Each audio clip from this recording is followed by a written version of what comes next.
امام غزالی پوری دنیا میں جن کے اوپر سب سے زیادہ کتابیں پڑھی جاتی ہیں، جن پر ریسرچ کیا جاتا ہے، اس میں امام غزالی کا نام سر فہرست ہے، اور دوسرے نمبر پر مولانا روم کا آتا ہے۔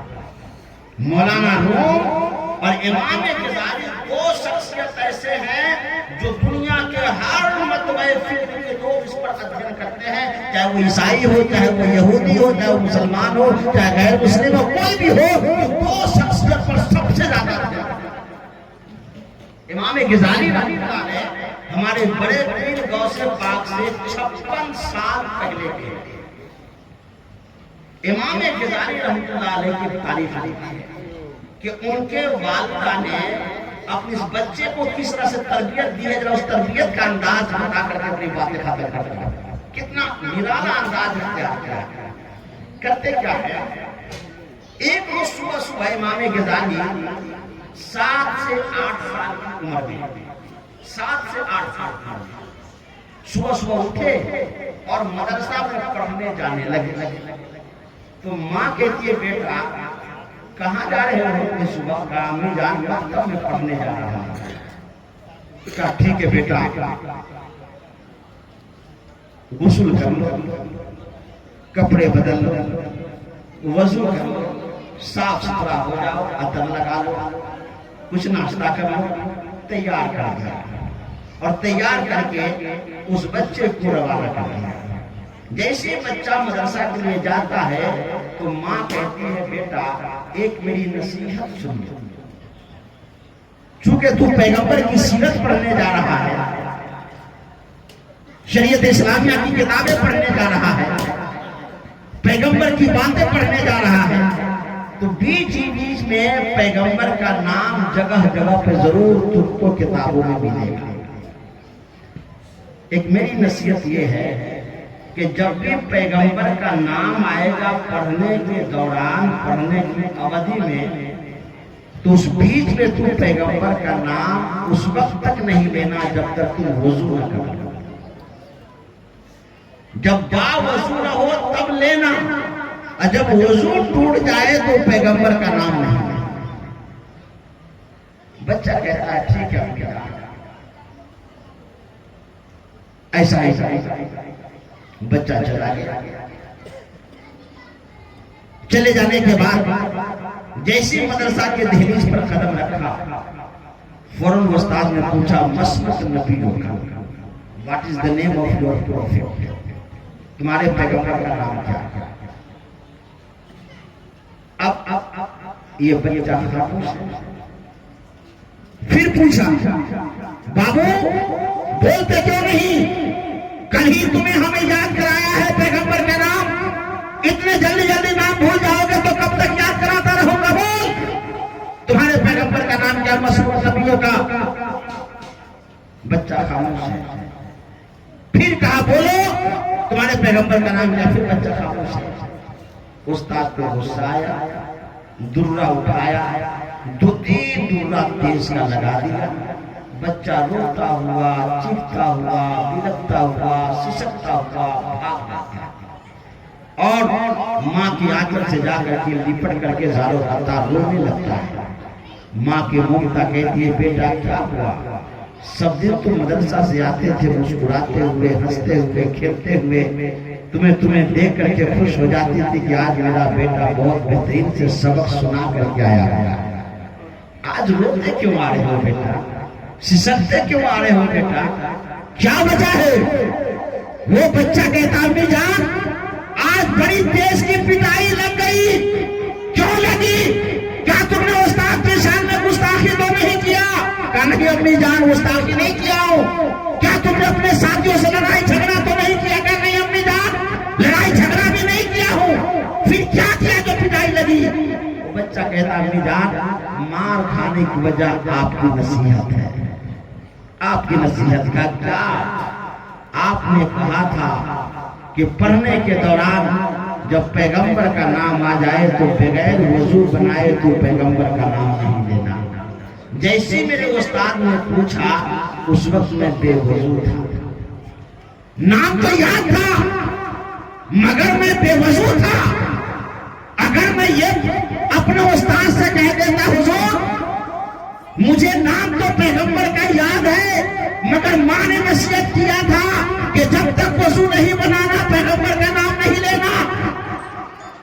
اگر یہ کہہ دیتا کہ استاد نام ملکوں کو ہلا کر کے رکھا ہے. کیوں؟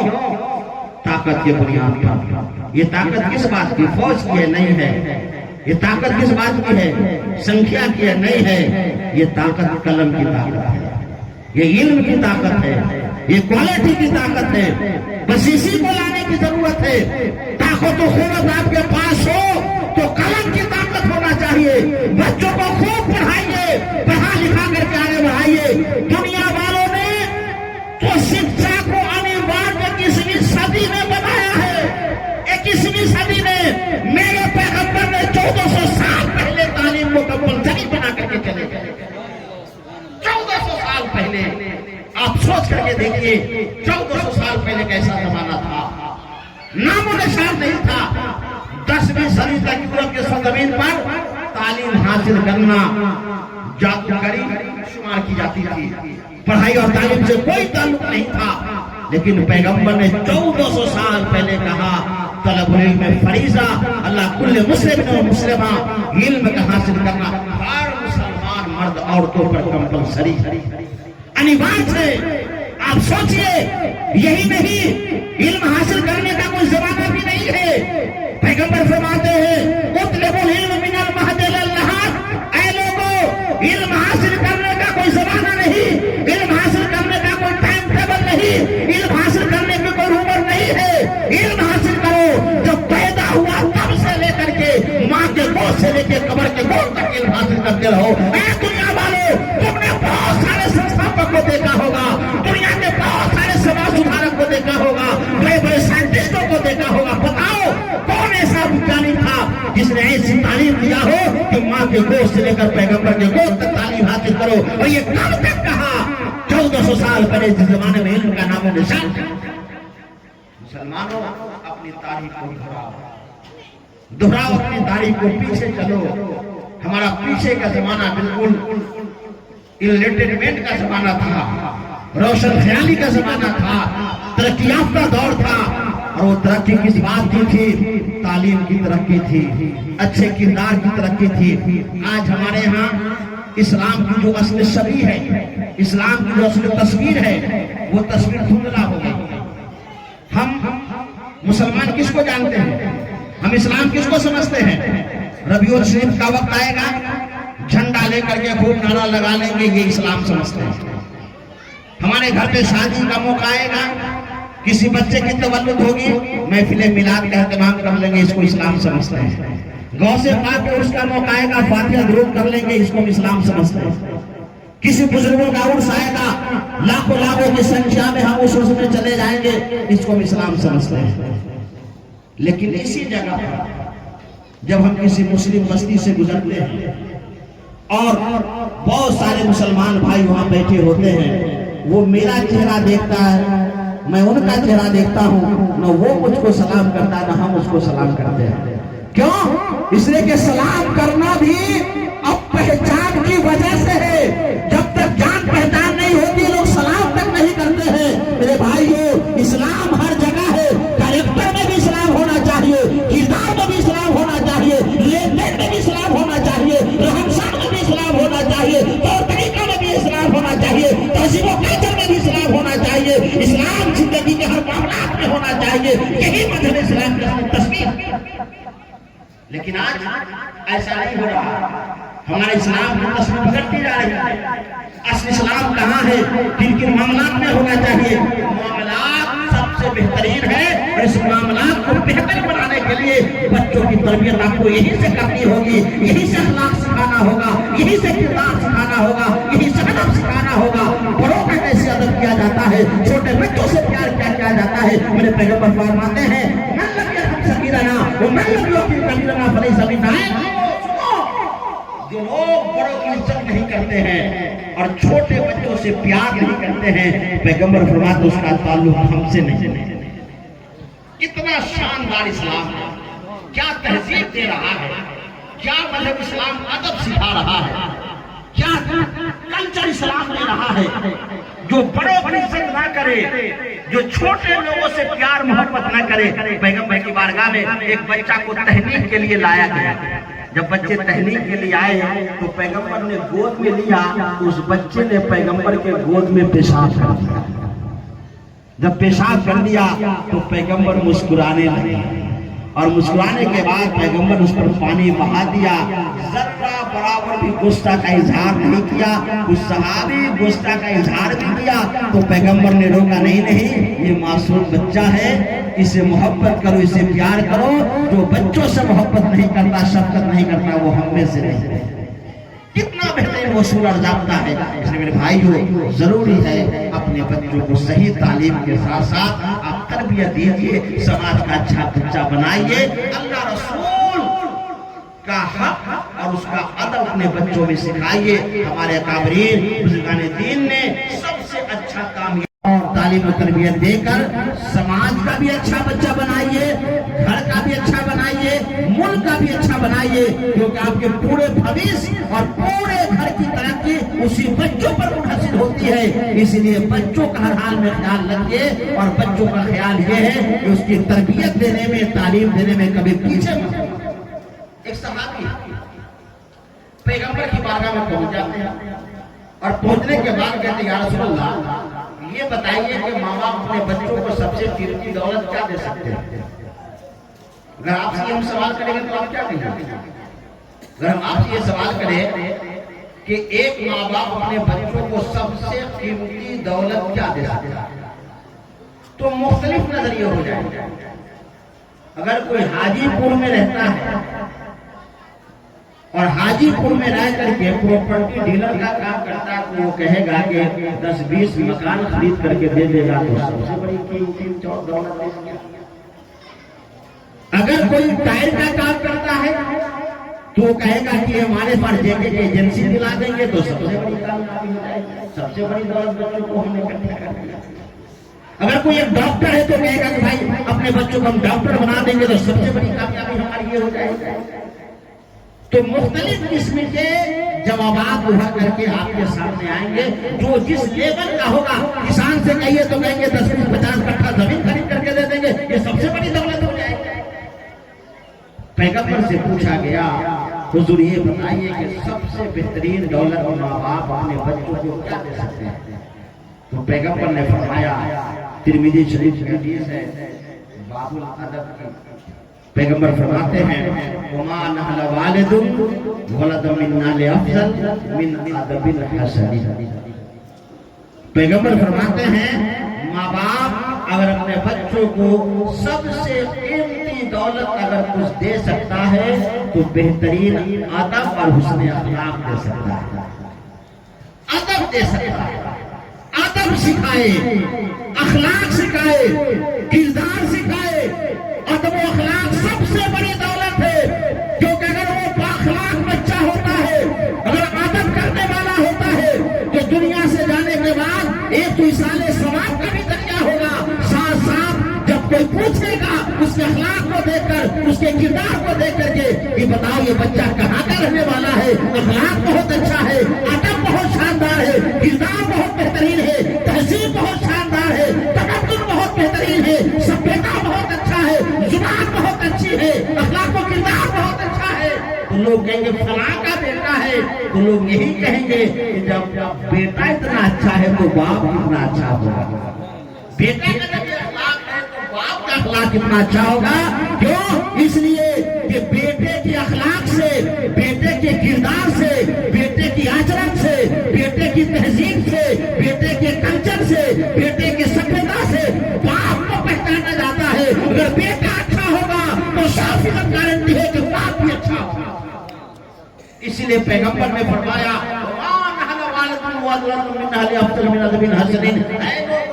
سب سے بڑی دولت اور سب سے قیمتی دولت اگر ماں باپ اپنے بچوں کو کچھ دے سکتا ہے تو بہترین ادب دے سکتا ہے۔ اخلاق دے سکتا ہے.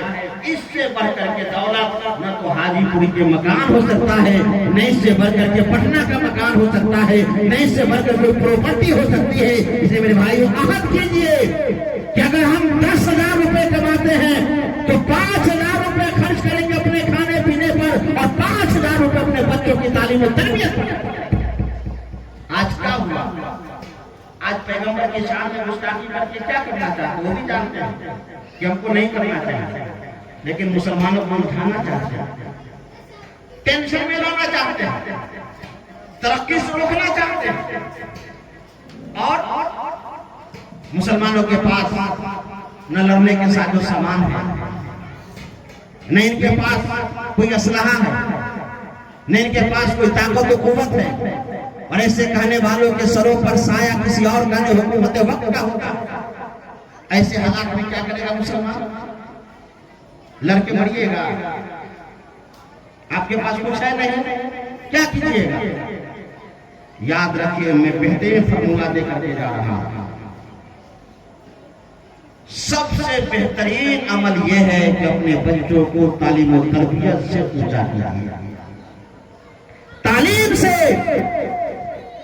قلم کے سامنے نہ تو میزائل کام کرتا ہے نہ تو ٹینک کام کرتا ہے. میزائل جیسے اس زمانے کے لوگوں کو اڑا سکتے ہیں مگر قلم کی طاقت سے نسلوں تک کے لوگوں کو اڑا سکتے ہیں.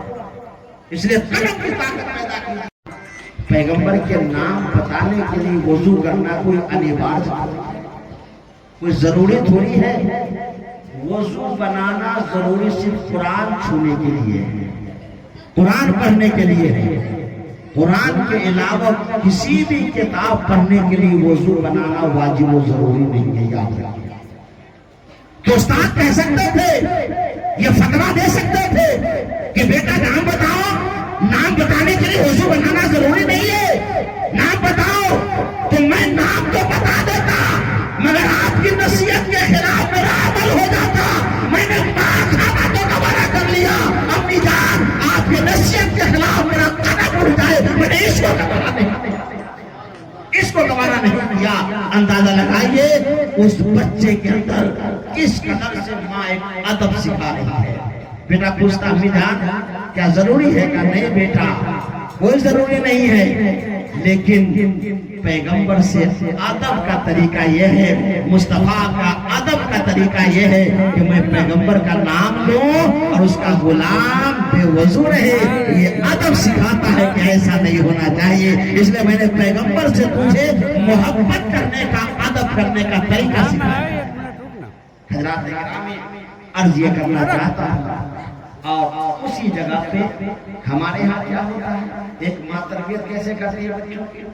تربیت کرتے بچہ مدرسہ سے پڑھ کر کے آتا ہے آپ کے گھر پہ، روتے ہوئے آتا ہے، بلکتے ہوئے آتا ہے. تو ماں پوچھتی ہے بیٹا کیوں روتے ہوئے آ رہے ہو؟ تو بچہ کہتا ہے جان کل جو آپ نے چپل مجھ کو خرید کر کے لا کر کے دیا تھا، نئی چپل، آج مدرسہ میں کسی ساتھی نے وہ چپل چرا لیا. تو میں پہلے ہی سے روتے اس لیے آ رہا ہوں تاکہ ماں مجھ کو مارے پیٹے نہیں، ماں کی ممتا آواز دے اور ماں پیار محبت سے اپنے گلے لگا لے اور میں مار پیٹنے سے بچ جاؤں. اس لیے میں پہلے ہی سے روتے ہوئے آ رہا ہوں. تو ماں کہتی ہے آج کی ماں کی تربیت کیا کہتی ہے؟ ماں بیٹا اس میں رونے کی کون سی بات ہے؟ کون سی بات ہے؟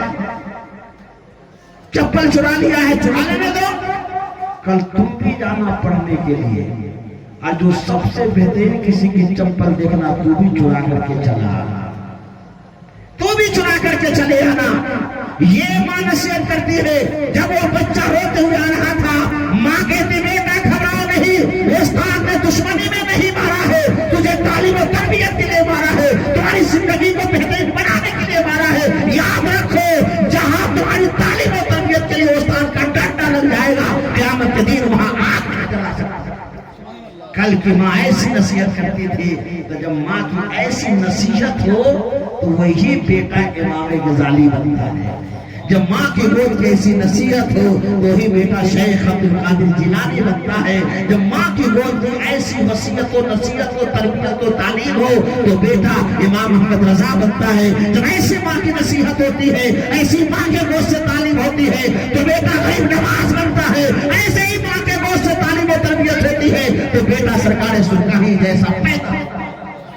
میرے بھائیو, اس لیے ضروری ہے اس بات کی کہ بچوں کی ذمہ داری کو سمجھیے اور بچوں کے حق کو ادا کیجیے. اور بچوں کا حق سب سے بہتر یہ ہے کہ ان کے تعلیم و تربیت پر مکمل آپ دھیان دیجیے, ان کے کریکٹر پر دھیان دیجیے, کردار پر دھیان دیجیے. آج کا زمانہ ہے موبائل لے کر کے بچہ 5-5 گھنٹہ 6-6 گھنٹہ پڑھائی میں دیکھتا رہتا ہے اور ماں باپ اسے خرید کر کے لا کر کے دیتے ہیں, خرید کر کے لا کر کے دیتے ہیں. میرے بھائیوں, ان سب کو دور کیجیے, کتابوں سے محبت پیدا کیجیے, ہر قدم پر دھیان رکھیے.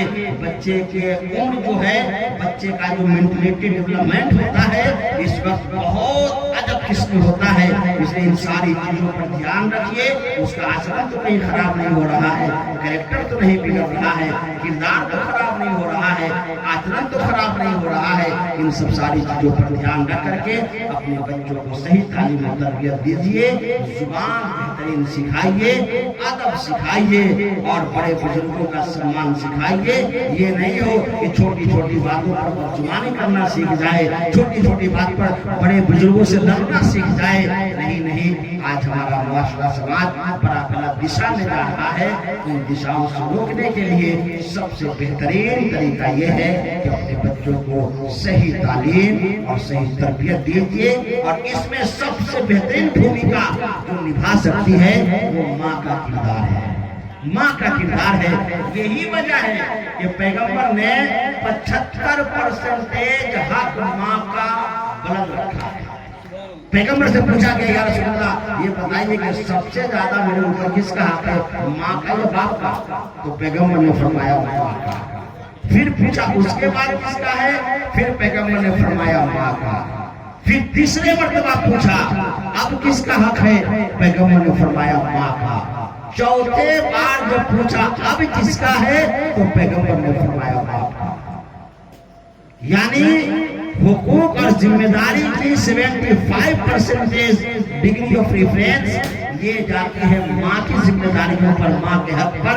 اس لیے ماں کا مرتبہ بھی اللہ تعالیٰ نے انہی حقوق اور ذمہ داریوں کے اعتبار سے بلند رکھا, کیونکہ جو جتنی بڑی ذمہ داری نبھاتا ہے اتنا ہی زیادہ اس کا حق بھی ہوتا ہے. اس لیے ماں کی ذمہ داری بھی ہے کہ اپنے بچوں کو, اپنے بیٹے کو, اپنے بیٹی کو ہر گھڑی ہر موڑ پر اسے. اس وجہ سے اللہ رب العزت اس مبارک محفل کے توسل سے ان کے اس نیک عمل کو اپنی بارگاہ میں شرف قبولیت عطا فرمائے.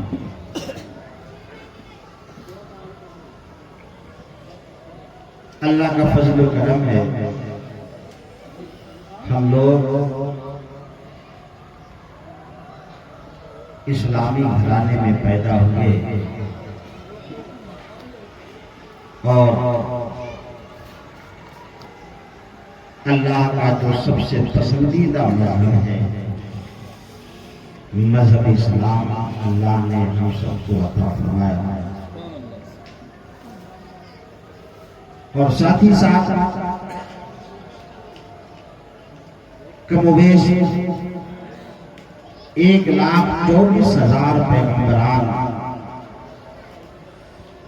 اس سرزمین پر مبعوث ہوئے, مگر اللہ رب العزت نے اپنے خاص فضل و کرم سے ہم سب کو اپنے پیغمبر کی امتی میں پیدا فرمایا. جس طرح ہمارے پیغمبر تمام نبیوں میں, رسولوں میں سب سے اعلیٰ اور افضل ہیں, ایسے ہی ان تمام پیغمبروں کی امتیوں میں سب سے بہترین امت مصطفیٰ تھا. ہمارے پیغمبر نبی کریم صلی اللہ علیہ وسلم کی ایک بہت بڑی خصوصیت جسے ہم وشیشتا کہتے ہیں, یا جسے اچیومنٹ کہتے ہیں وہ یہ ہے کہ پیغمبر سے پہلے بہت سارے ایسے انبیاء گزرے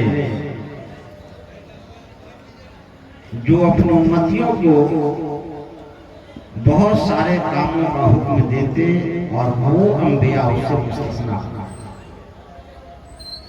مگر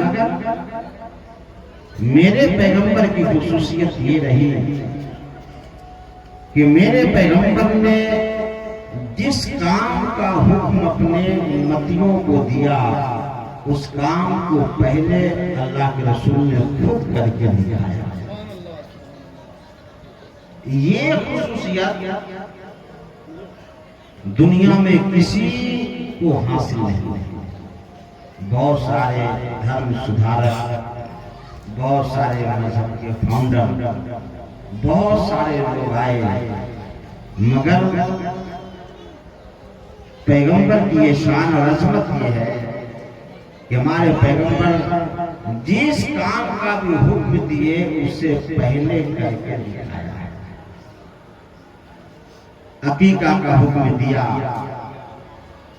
اے میرے غلاموں، جب تمہارے گھر میں بچے کی تولد ہو اور بچے کی ولادت ہو تو تحدیث نعمت کے طور پر عقیقہ کرو۔ تو حکم دینے سے پہلے پیغمبر نے خود عقیقہ کیا، آپ نے خود عقیقہ کیا، امام حسن کا بھی کیا اور امام حسین کا، اور اپنے غلاموں کو عقیقہ کرنے کا حکم بھی دیا۔ عقیقہ مذہب اسلام کا ایک اصول ہے، مذہب اسلام کا ایک سدھانت ہے، مذہب اسلام کا ایک قانون اور ضابطہ ہے، مگر یہ اصول ایسا اصول ہے، یہ قانون ایسا قانون ہے جو قانون نہ تو کمپلسری ہے، نہ تو انیوارج ہے، نہ تو ضروری ہے، نہ تو واجب ہے، نہ تو فرض ہے، بلکہ یہ ایک اچھا عمل ہے، مستحب ہے، بہتر کام ہے۔ اگر آپ کرتے ہیں تو ثواب ملے گا اور نہیں کرتے ہیں تو کوئی گناہ نہیں۔ کیونکہ اگر پیغمبر اس کو واجب قرار دے دیتے تو ظاہر سی بات ہے پیغمبر کی امتی میں بہت ایسے بھی غریب لوگ ہیں جو اس کے اہل نہیں ہیں، ان پر بوجھ پڑ جاتا ہے، بہت بڑی ذمہ داری عائد ہو جاتی ہے۔ اسی لیے پیغمبر نے عقیقہ کو مستحب بنا دیا کہ جس کے پاس چھمتا ہے، جس کے پاس صلاحیت ہے، جس کو اللہ نے مال و دولت دیا ہے، اسے چاہیے کہ اپنے بچہ کا عقیقہ کرے، کیونکہ کل غلام رہین بعقیقتہ، پیغمبر فرماتے ہیں کہ ہر بچہ اپنے عقیقہ میں گروی ہے۔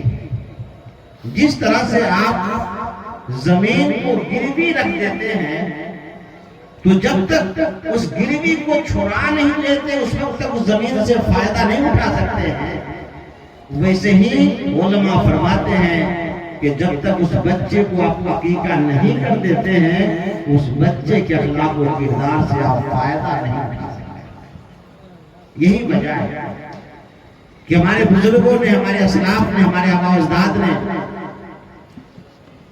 پیغمبر کی سنت کو بھی نہیں چھوڑا۔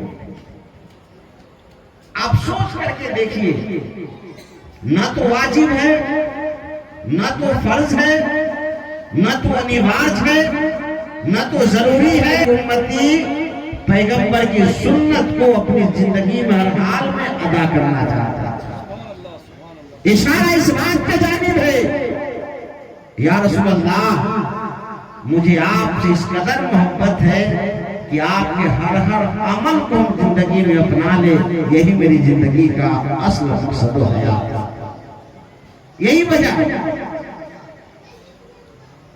کہ بہت ساری سنتیں ہیں، مگر ان سنتوں میں عقیقہ ہمارے سوسائٹی میں، ہمارے سماج اور معاشرے میں اپنی زندگی میں ہر ممکن کوشش کرتے ہیں کہ اسے ادا کر دیا جائے۔ عقیقہ کرنا یہ والدین کے اوپر ذمہ داری ہے، یعنی ماں باپ کے اوپر یہ ذمہ داری ہے کہ اپنے بچوں کا عقیقہ کرے، یعنی بچوں کا حق ہے ماں باپ۔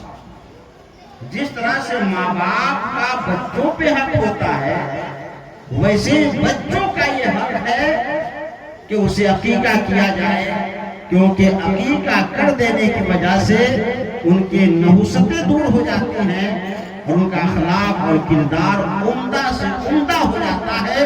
یہی وجہ ہے کہ سنت کا سب سے زیادہ ہمارے معاشرے سماج میں چلن ہے۔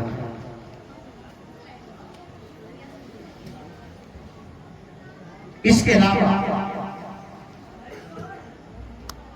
بچوں کا جو حق ہے ماں باپ کا، عقیقہ کے علاوہ ایک اور حق بنتا ہے، وہ تحنیک کرنا ہوتا ہے۔ جب بچہ پیدا ہو تو سب سے پہلے ذمہ داری ماں باپ پر بچوں کے حقوق میں سے یہ جاتی ہے کہ پیدائش کے وقت اس کے دائیں کان میں اذان دیجئے اور بائیں کان میں تکبیر کہیے۔ اس حق کی ادائیگی کے بعد جو دوسرا حق ماں باپ پہ بچوں کا جاتا ہے وہ یہ ہے کہ بچوں کی تحنیک کی جائے۔ تحنیک کا مطلب یہ ہوا کہ اپنے پاس پڑوس یا علاقے میں جو سب سے بزرگ شخصیت کا کوئی مالک ہو، اس کے پاس اس بچوں کو لے جائے اور اس بچے کو ان کے گود میں رکھا جائے، اور رکھنے کے بعد ایک کھجور وہ اپنی زبان سے ہلکا سا لگا کر بچوں کو چسانا شروع کر دیا۔ حضرت عبداللہ بن زبیر رضی اللہ تعالیٰ عنہ جب پیدا ہوئے تھے تو پیغمبر کے گود میں دیا گیا، اور پیغمبر نے کھجور کو اپنے منہ سے لگا کر اس بچے کو زبان میں لگا دیا۔ علماء فرماتے ہیں یہ عمل اس لیے جاری رہا اور پیغمبر نے اس لیے کیا تاکہ اس کھجور کی نسبت اور توسل سے پیغمبر کی زبان کی مٹھاس اس بچے کی زبان میں، اس لیے تحنیک کرنا بھی پیغمبر کی سنت ہے۔ اب ہمارے علاقے میں جو بہتر عالم دین ہو، حافظ قرآن ہو، نمازی ہو، اچھے لوگ ہو، ان سے تحنیک کرا دی جائے۔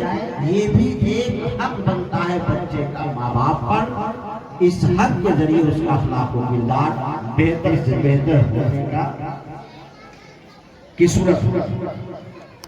اس کے بعد تیسرا حق جو بچوں کا ہے ماں باپ پر، جو سب سے بنیادی حق ہے، جو سب سے اہم رسپانسبلٹی ہے، جو سب سے اہم دائتو اور ذمہ داری ہے، وہ یہ ہے کہ بچے کا پیدائش کے 7ویں دن آپ نام رکھیے۔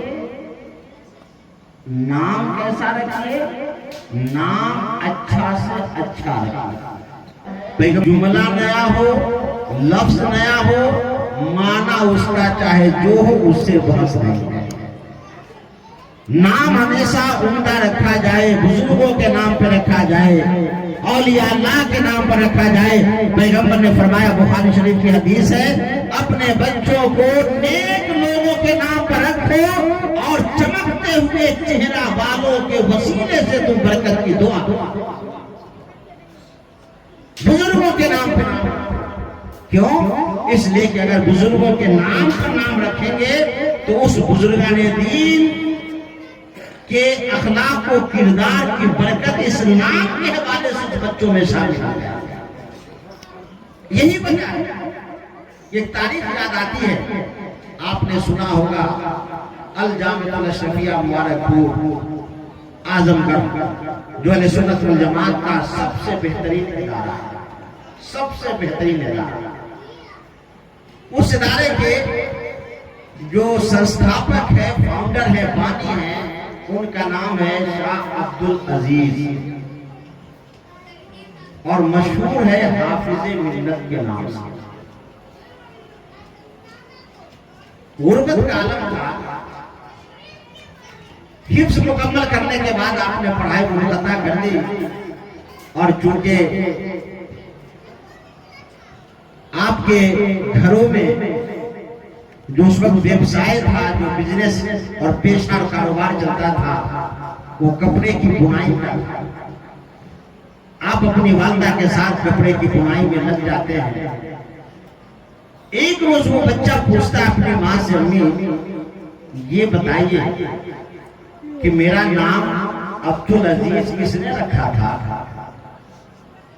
تو ماں کہتی ہے، بیٹا تمہارا نام عبدالعزیز تمہارے دادا نے رکھا تھا. وہ بچہ کہتا ہے، امی جان میرے دادا نے میرا نام عبدالعزیز کیوں رکھا تھا؟ ماں کہتی ہے، بیٹا جس وقت نام کا سلیکشن ہو رہا تھا اس وقت تمہارے دادا جان نے یہ کہا تھا کہ دلی کے سرزمین پر شاہ عبدالعزیز محدث دہلوی رحمۃ اللہ علیہ اپنے زمانے کے بہت بڑے مفتی، بہت بڑے عالم، بہت بڑے محدث بن کر کے ابھرے ہیں. میں اپنے پوتے کا نام اسی شاہ عبدالعزیز محدث دہلوی کے نام پہ رکھنا چاہتا ہوں، تاکہ میرا بیٹا بھی اس نام کی برکت سے انہی کے طرح محدث بن کر کے چمکے، انہی کے طرح حافظ قرآن بن کر کے چمکے، انہی کے طرح فقیہ بن کر کے چمکے، انہی کے طرح بہترین عالم دین بن کر کے چمکے. کیونکہ پیغمبر نے فرمایا کہ بزرگوں کے نام پر نام رکھو، اسی لیے پیغمبر نے فرمایا کہ بزرگوں کے نام رکھنے کی وجہ سے نام کے حوالے سے ان کے اخلاق و کردار اس بچے میں شامل ہو جاتا ہے. اس لیے بزرگوں کے نام پر نام رکھو تاکہ بزرگان دین کا جو اخلاق و کردار ہے اس نام رکھنے کی وجہ سے اس میں بھی شامل ہو. اسی لیے تمہارے دادا جان نے عبدالعزیز رکھا تھا. دلی میں 18ویں صدی میں پورے بھارت میں علم و عمل میں اور بہت سارے علمی میدان میں جو سب سے زیادہ جس خانقاہ نے شہرت حاصل کی تھی وہ شاہ ولی اللہ محدث دہلوی کا گھرانہ تھا. انہی کے گھرانے سے تعلق رکھنے والے شاہ عبدالعزیز محدث دہلوی. تو بچہ کہتا ہے، امی جان ہم نے تو صرف حفظ کیا ہے، عالم کی تو پڑھائی ہم نے پڑھی نہیں، عالم کا تو ہم نے کورس کیا نہیں، تو پھر شاہ عبدالعزیز محدث دہلوی جیسا محدث ہم کب بنیں گے؟ اور پھر دادا نے جو خواب دیکھا تھا وہ خواب تو چکنا چور ہو جائے گا. دادا نے جو خواب دیکھا تھا وہ خواب کا خواب ہی رہ جائے گا.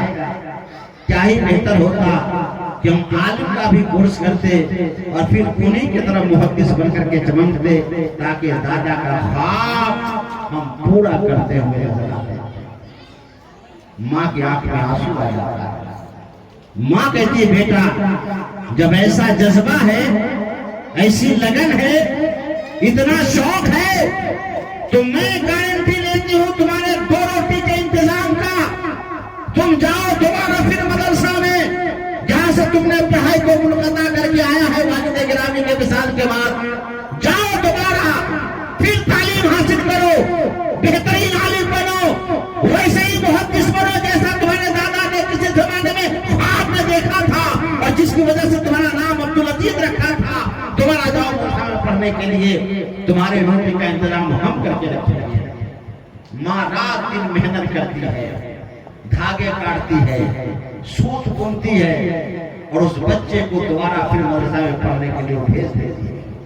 وہ بچہ مدرسہ میں پڑھنے چلا جاتا ہے، پڑھتے پڑھتے پڑھتے پڑھتے زمانہ ایسا آیا، اتنے بڑے عالم بن گئے، اتنے بڑے محدث بنے کہ مکمل طور پر شاہ عبدالعزیز محدث دہلوی کا ثانی بن کر کے ابھرے، وہ دلی کے محدث بنے، یہ مراد آباد کے محدث بن کر کے ابھر گئے۔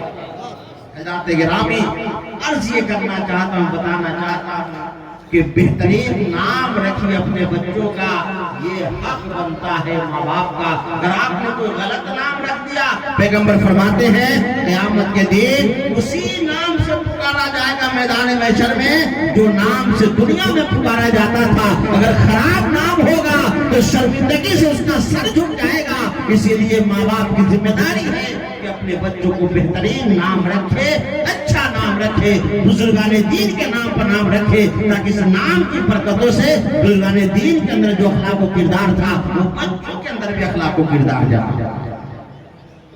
یہ ایک بنیادی حق ہے۔ اس کے بعد اور تھوڑا آگے سمیٹتا اور تھوڑا آگے اس کے علاوہ ایک بہت بڑی اور ذمہ داری کیا ہے، جو سب سے بڑی ذمہ داری ہے، جس ذمہ داری پر اس پورے بچے کی زندگی ڈیپینڈ کرتی ہے، پوری زندگی منحصر ہے۔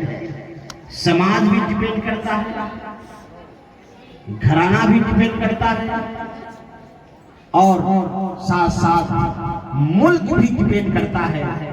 وہ یہ ہے کہ اپنے بچوں کی صحیح تعلیم اور صحیح تربیت سے نواز دیا جائے، بچوں کو صحیح ڈھنگ سے تعلیم دیجیے، صحیح تربیت دیجیے۔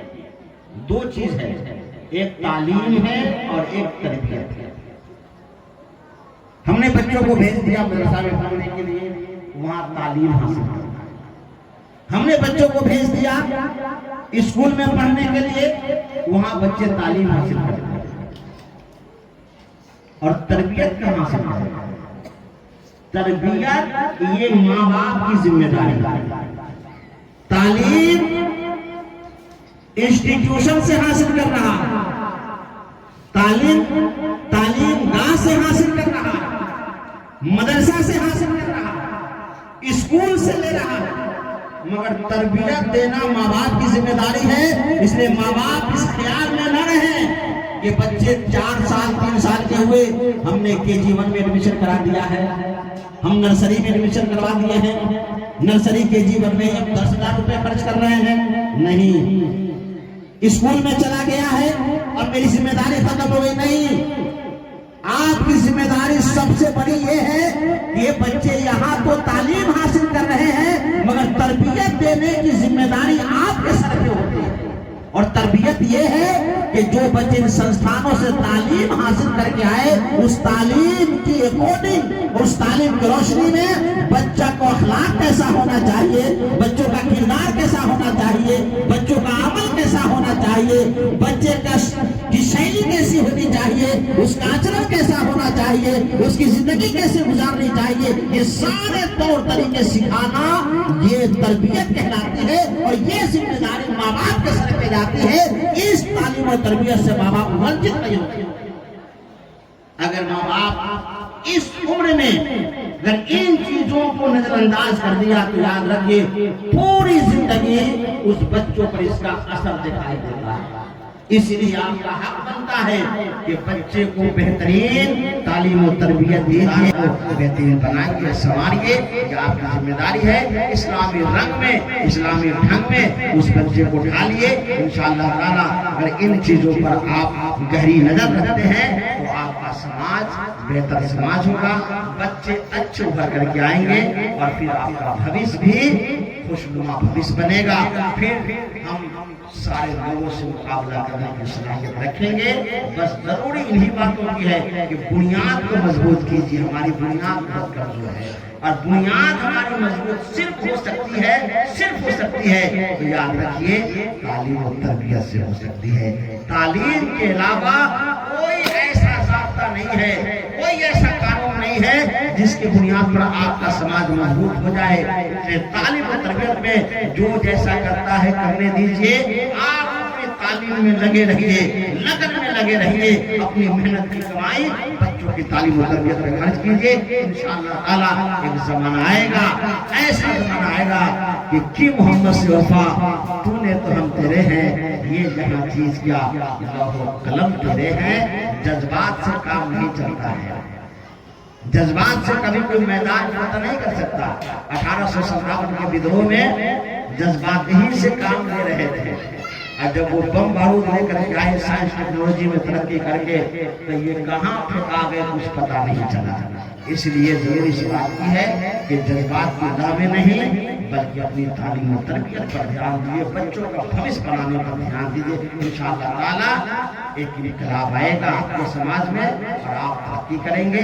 یہ سب ساری کچھ بنیادی باتیں تھیں جو ہم نے آپ کے سامنے پیش کی۔ اللہ کی بارگاہ میں دعا ہے باری تعالیٰ ہماری چند باتوں کو اپنی بارگاہ میں شرف قبولیت عطا فرما۔ ہمارے جناب بھائی سہیم صاحب اور شمیم صاحب جنہوں نے اپنے بچوں کے عقیقہ کے موقع پر اس بابرکت محفل میلاد النبی کا اہتمام کیا ہے، اللہ تعالیٰ اس مبارک محفل کے توسل سے اس بچے کے عقیقے کو قبول فرما اور اس بچے کو میں بے پناہ برکتیں عطا فرما اور ماں باپ کے حقوق اور ذمہ داری ادا کرنے کی توفیق و رفیق عطا فرما۔ ہماری نہیں بلا۔ السلام علیکم۔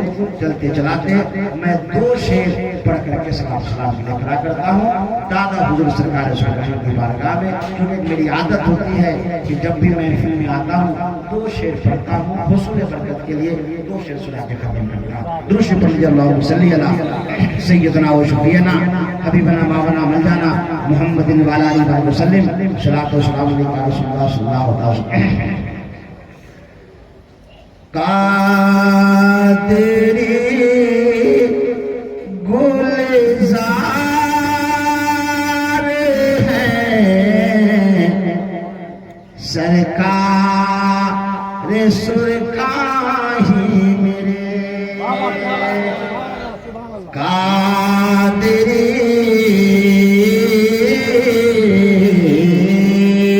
قادری گلزار ہے سرکار سرکاہی میرے،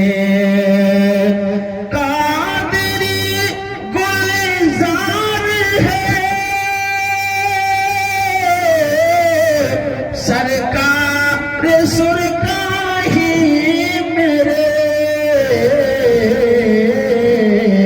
اور تیرے مشک بار ہے سرکار سرکاہی میرے، اور تیرے مشک بار ہے سرکار سرکاہی میرے۔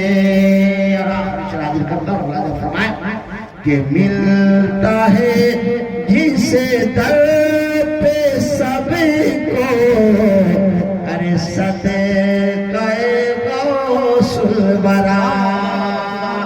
بڑے پیر صاحب کا مہینہ ہے، غوث اعظم کا یہ مہینہ ہے، 15 تاریخ کو غوث اعظم کا عرس ہے۔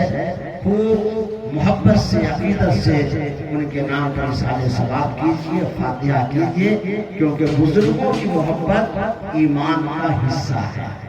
ملاحظہ فرمائے کہ ملتا ہے جس در پہ سب کو، ارے صدقہ غوث الورا، کہ ملتا ہے جس در پہ سب کو،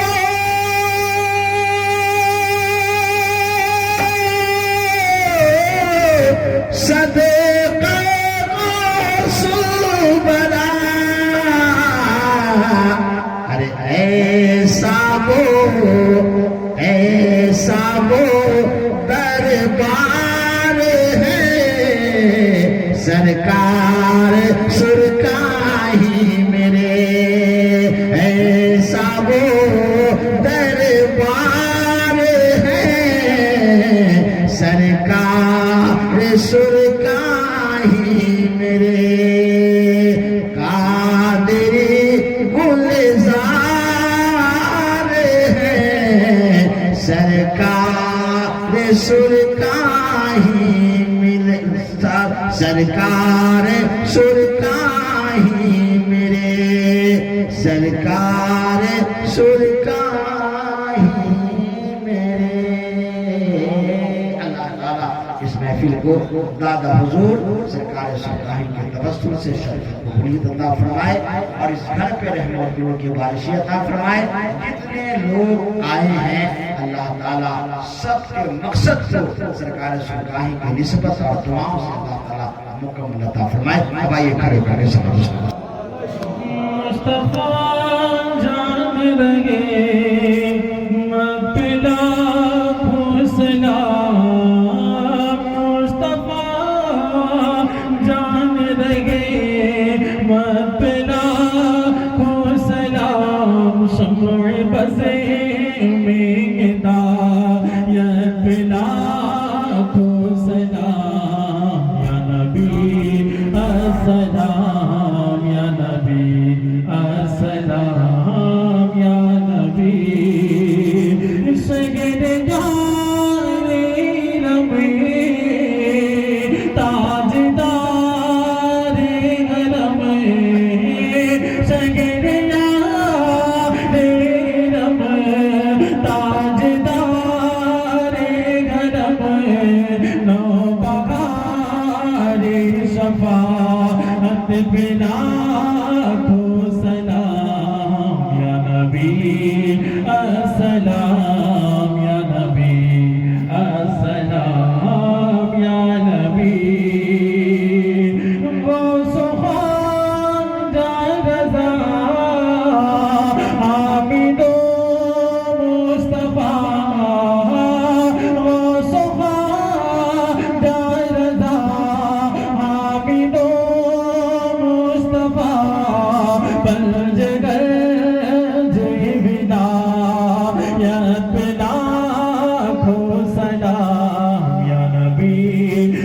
السلام یا نبی السلام یا نبی ڈال دی قلب میں عظمت مصطفیٰ ڈال دی قلب میں عظمت مصطفیٰ سیدی اعلی غزیرت بلا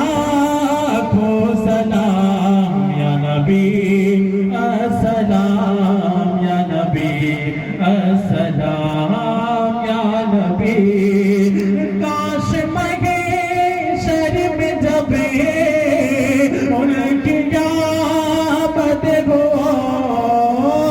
کاش مگے شر میں جب ان کی قیامت ہو بھیج سپے ان کے شوقت بنا کو سلام یا نبی السلام یا نبی السلام مجھے مجھ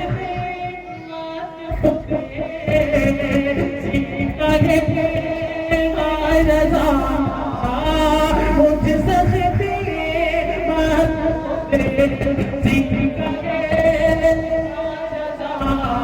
مصطفیٰ جانے لگے مرپلا کو سلام یا نبی السلام یا نبی السلام یا نبی الصلاة والسلام علیکہ یا رسول اللہ الصلاة والسلام علیکہ یا حبیب اللہ الصلاة والسلام علیکہ یا قرب من نور اللہ وعلا آلکہ وصحبہ یا سیدنا یا مرتضی